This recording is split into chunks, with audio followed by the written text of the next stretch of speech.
Magandang umaga po. Narito na po ang magiging lagay ng panahon ngayong araw ng Biyernes, December 6, 2024.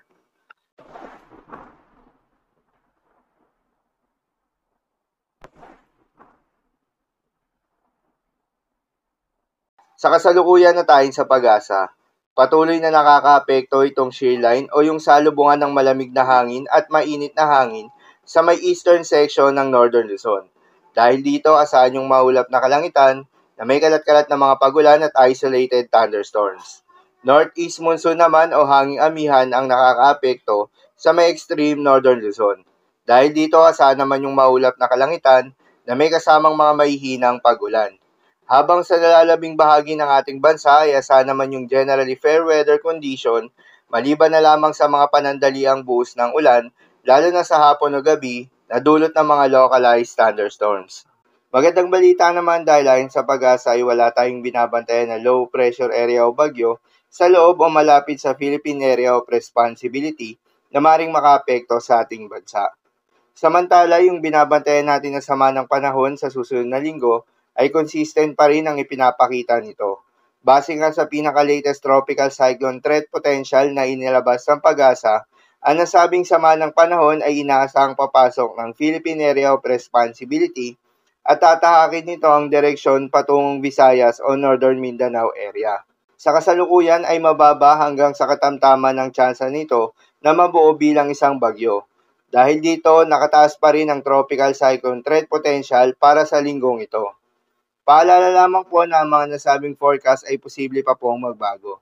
Kaya naman patuloy lamang magantabay sa mga update nating ilalabas at ng pag-asa.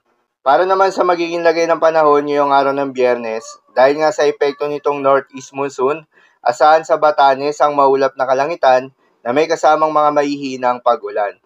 Habang sa Cordillera Administrative Region, Ilocos Norte at nalalabing bahagi ng Cagayan Valley ay asahan naman yung maulap na kalangitan na may kalat-kalat na mga pagulan at isolated thunderstorms. Dulot naman yan ng shear line.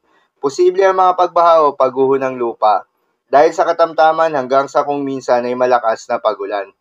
Habang sa Metro Manila at nalalabing bahagi pa ng ating bansa, ay asahan naman yung bahagyang maulap hanggang sa maulap na kalangitan na may kalat-kalat na mga pagulan o thunderstorms. Dulot naman yan ng mga localized thunderstorms.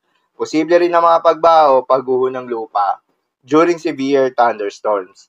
Madalas, nabobo ang mga thunderstorms na ito tuwing hapon o gabi na nagtatagal ng 1 hanggang 2 oras. Kaya naman ingat sa mga posibleng banta ng pagbaha o pagguho ng lupa. Madalas, nabobo ang mga thunderstorms na ito tuwing hapon o gabi na nagtatagal ng 1 hanggang 2 oras. Kaya naman ingat sa mga posibleng banta ng pagbaha o pagguho ng lupa. Para naman sa magiging lagay ng mga dagat baybayin, ayon sa pag-asa ay wala pa rin tayong nakataas na gale warning sa anumang seaboards ng ating bansa. Ngunit iba yung pag-iingat pa rin sa mga maglalayag na mga kababayan nating mangingisda at yung may mga maliliit na sasakyang pandagat sa may Northern Luzon. Inaasahan pa rin yung katamtaman hanggang sa maalon na karagatan. Habang sa nalalabing seaboards ng ating bansa, ay asahan naman yung banayad hanggang sa katamtaman ng mga pag-alon. So yun lamang po para sa lagay ng panahon ngayong araw ng Biyernes. Keep safe everyone.